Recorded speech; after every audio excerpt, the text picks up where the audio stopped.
Hi guys and welcome back to Is It Worth It Reviews. Today we are talking about SMSL AO MKII, SMSL's latest affordable integrated amplifier. So the first thing to know about AO200 MKII is that it's still as affordable as its predecessor AO200 without MK in the name. And it's $249, basically $250. And just like before, even though SMSL and Topping tend to call their amplifiers power amps, these are actually integrated amps, not power amps. That name is already reserved for a completely different group of products. And if we look at the back of this integrated amp, we can see two sets of analog inputs and also some digital inputs. For analog ones, we have RCAs, those are single-ended, then XLRs, one pair of each, and as for the digital inputs, we have USB one and then Bluetooth connectivity. Now when it comes to outputs, we have like speaker binding posts and subwoofer outs. So no headphone output, no line out of any sort, so you cannot use this one as a preamp, but it's just a good old integrated amp that's meant to be connected to your speakers and maybe subwoofers. And as you can see, it also has an AC inlet, so the power supply is located inside of the unit and you do not have some big chunky brick lying around when you use this integrated amp. Then in the front you can see that nothing basically changed from the original version, which is quite okay because the original one was very functional and well thought out.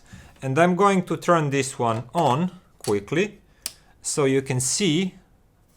Okay, let's turn it on. There's a color LCD in the front and you can use it to change your volume, change your inputs, and enter the menu where you can do few things, including changing bass response, treble response, selecting one of the several EQ settings, and SMSL has been doing this for quite some time now with their amps. I think it cannot hurt. If you're an audiophile purist, you can keep the direct mode on.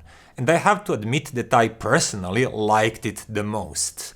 But yeah, it's good to have options. Maybe you need to counter some really bright speakers or sources or something like that. So it's good to have options always. And the remote is provided in the box too. It's small, it's plastic, it's very functional, and it's just okay. Once again, good to have. Now, I won't bother you with tech specs much because it's a Class D amplifier just like all SMSLs around this price really. It once again uses Infineon module, but SMSL says it has slightly higher power. And I'll put that on the screen.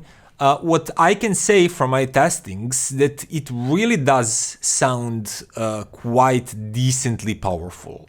And I didn't have any problems driving any of my speakers, including CAF LS50s, which are 85 dB. So those are the benefits of Class D modules. Quite a bit of power in small packages. But specs aside, how does this amp actually sound?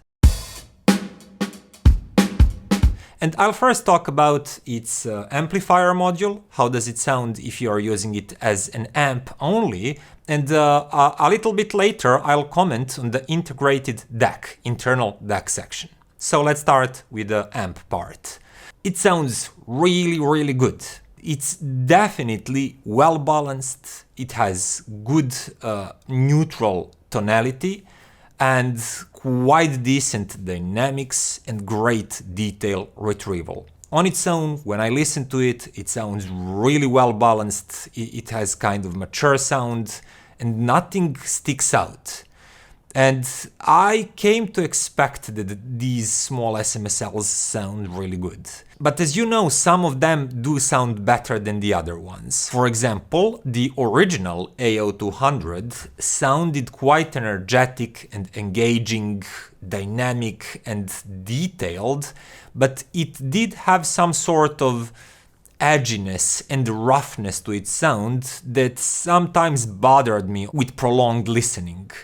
And because of that, if you followed my channel regularly, you probably have seen that I much preferred SMSL A300.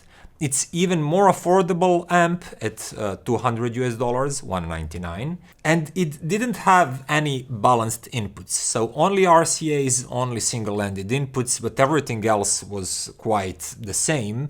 And the sound of A300 was a definite improvement to my ears compared to AO200 and also DA9, if I'm remembering these numbers correctly. That was also probably the oldest integrated amp from SMSL that I've tested. And A300 brought fuller tonality, better, richer, more natural tone timbre. It was just much more pleasing to listen to, and it sounded like a really good, well-balanced integrated amp that you cannot detect it's a Class D amp. With AO200, the original one, and that DA9, you could. They were really resolving, but kinda sharpish and analytical sounding, especially in the highest region, but A300 improved on that significantly. And I'm happy to say that AO200 MKII follows this kind of tonality. It sounds much fuller, much more mature, much more natural, and pleasant for a longer listening sessions than the original AO200 did.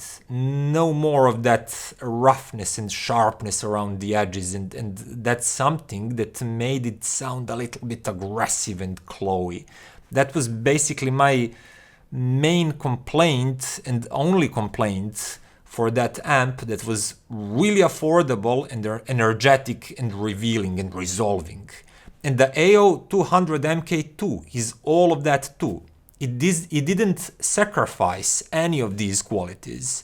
It's still quite focused, has great clarity, pretty good sound staging. It has great layering, separation, detail retrieval, and you can hear all of that by, for example, listening to this song, how lively and dynamic and well separated everything sounds. But when it comes to that refinement and just smoothness of the sound, it's definitely an improvement over AO200. It is that one thing that means a lot, in my opinion, especially because it comes without any other sacrifices, any other shortcomings, and at the same price point. And yeah, basically first comparison with this A300. As I said, they have the almost exact same tonality.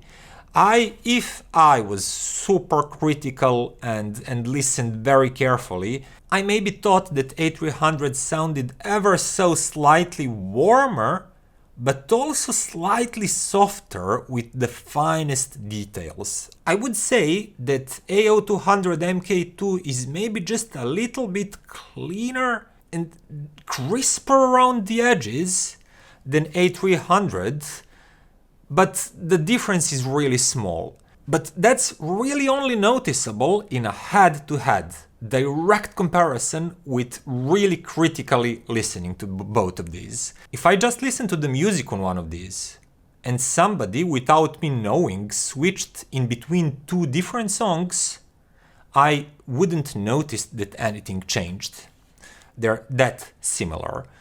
That said, that's a good thing, because A300 really did sound great, and AO200 MKII sounds maybe that, technically speaking, like 1 to few percents cleaner, and it brings XLR, balanced inputs, and it's $50 US more expensive. Just choose what you need. If you really don't need balanced inputs, go for A300. It's a fantastic amp. So if you have a source that has balanced outputs, like a DAC, then connecting the integrated amp and your source using balanced connection will yield slight benefit, slightly cleaner, slightly more dynamic sound than using single-ended connection. It's not always a given, It's not always true for all sources and all devices, but most often DACs and amps, when connected with balanced cables, do sound just ever so slightly better and cleaner, and in that case AO200 MKII is a good option over A300. And if you maybe want me to compare AO200 MKII to topping PA5 or to any other amp that I reviewed on this channel, please go to that video where I reviewed SMSL A300 and watch that video, because everything that I said about it and everything I compared it to would be the exact replica in this video for AO200 MKII. Now, moving to the digital inputs. Well, the DAC section inside is just okay. That's it. It sounds okay. There's nothing particularly wrong with it. It doesn't have a wildly skewed tonality towards being really fatty or really dark and unresolving. But if you attach even an entry-level external DAC like SMSL SU1 here for 79, it will sound considerably more dynamic, lively, punchy.